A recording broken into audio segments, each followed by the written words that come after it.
did you hear about the Midnight Rambler? The one you never seen before.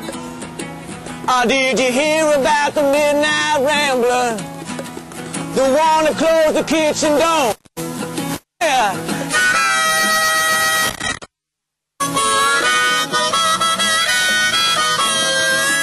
I'd like to thank Miss Julie Rubio for stretching me out in the last segment.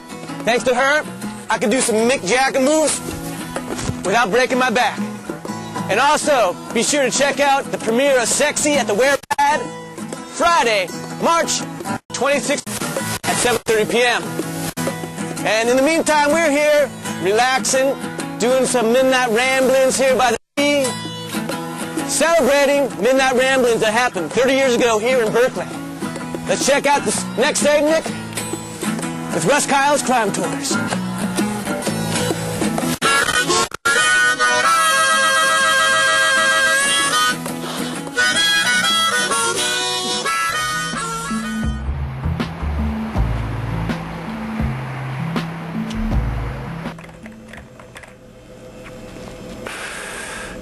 So you want to know what really happened?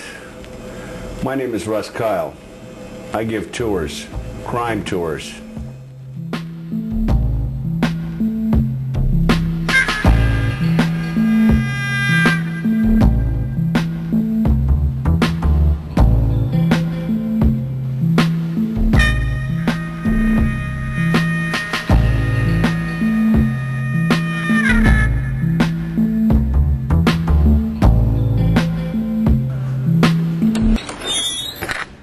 (1974). Tricky Dick Nixon's days in the White House are numbered. Archie Bunker's All in the Family is the most well-watched show on television, and radical politics flourish on United States college campuses. Yeah, 1974. Civil disobedience back then didn't mean downloading an M&M tape. It meant either burning your draft card, bombing a cop car, or joining the Weather Underground. The most violent and infamous cadre of violent revolutionaries lived here in San Francisco. The letter S, the Symbionese Liberation Army.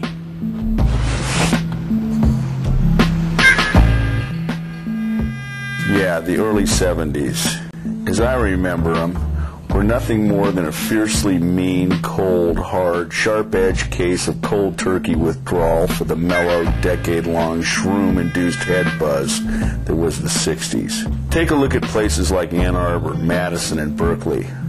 Sound like institutions of higher learning, don't they? Well, ideologically, they had more in common with institutions like Soledad and San Quentin than they did with Oxford and Cambridge.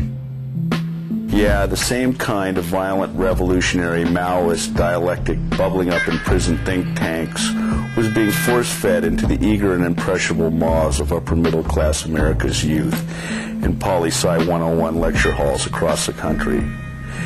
Intellectuals behind bars and in front of classrooms espoused armed overthrow, and radical was indeed rad, and good old Frisco was the perfect cauldron to ferment a brew made from these desperate elements. Recent drug guinea pig and apparent escapee Donald DeFreeze adopts his new alter ego of Field Marshal General Sin Q and joins up with a gang of intellectuals who could neither shoot nor think straight, and founds the Symbionese Liberation Army. San Francisco's historic waterfront. Well, a stone's throw across the water is San Francisco's ugly little sister, Oakland, California. And it was in much beleaguered Oakland, California that the Symbionese Liberation Army started their bloody rampage with the assassination of school superintendent Marcus Foster. Foster was laid low with cyanide-laced bullets. His assassins, Joe Romero and Russell Little, were quickly apprehended by police.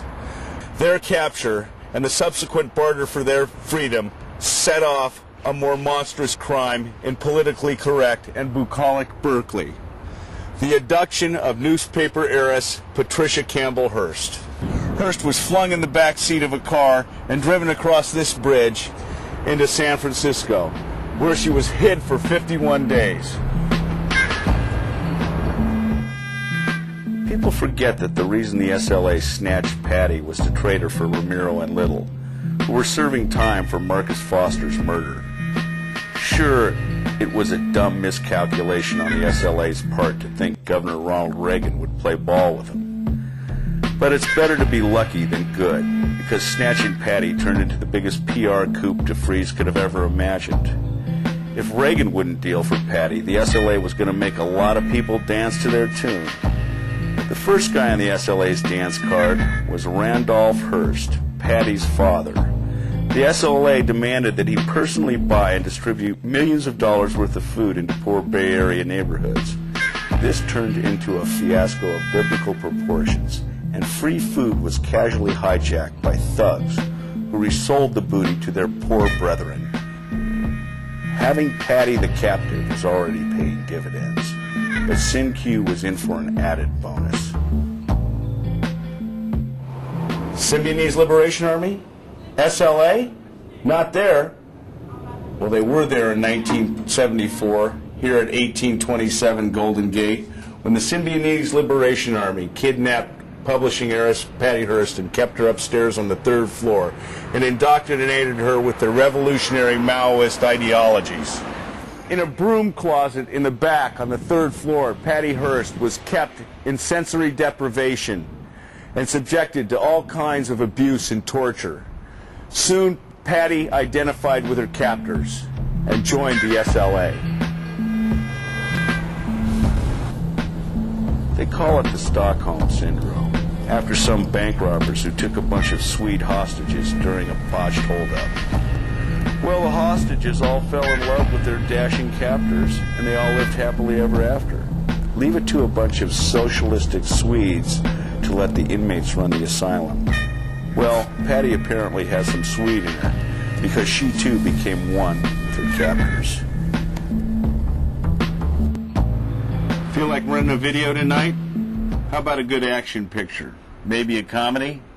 Well, let me tell you of a drama that unfolded here in 1974, when this wasn't a DVD rental store. It was a bank, the Hibernia Bank, which was robbed by the Symbionese Liberation Army at gunpoint and relieved of $10,000 to finance SynQ's revolutionary war against the United States. 2 patrons didn't obey orders quickly enough. One was shot in the ass, and a security guard was relieved of his weapon. All that was heard was, "Get on the floor, motherfucker," and up at the surveillance camera caught one Patricia Campbell Hearst toting a carbine, now named Tanya. Well, this wasn't the last bank robbery of the Symbionese Liberation Army. They would also rob a bank in Carmichael, California, with not so successful results. After the Hibernia heist, the gang moved south, but they were only in LA a short time before Patty was forced to prove her allegiance by firing her weapon in anger. During a shoplifting spree at Mel's Sporting Goods store, Bill and Emily Harris were busted by a junior G-man shopkeeper. Patty fired several rounds above the shopkeeper's head and bellowed, "Let him go, motherfucker, or you're all dead." Patty's threat proved to be prophetic, not for the shopkeeper, but for 6 of her comrades who perished the next day in a 2-hour gun battle with LAPD. Patty watched the conflagration and slaughter from an Orange County motel room. America watched their TVs. Patty and the Harrises felt the need for speed. And where did they run? Where else? Baghdad by the Bay. But the heat was heavy in Frisco, with the FBI, the CIA, and the press hot on the SLA's trail. The gang next moved their operation up to Cowtown, Sacramento, for some bank robbing fun for Chairman Mao.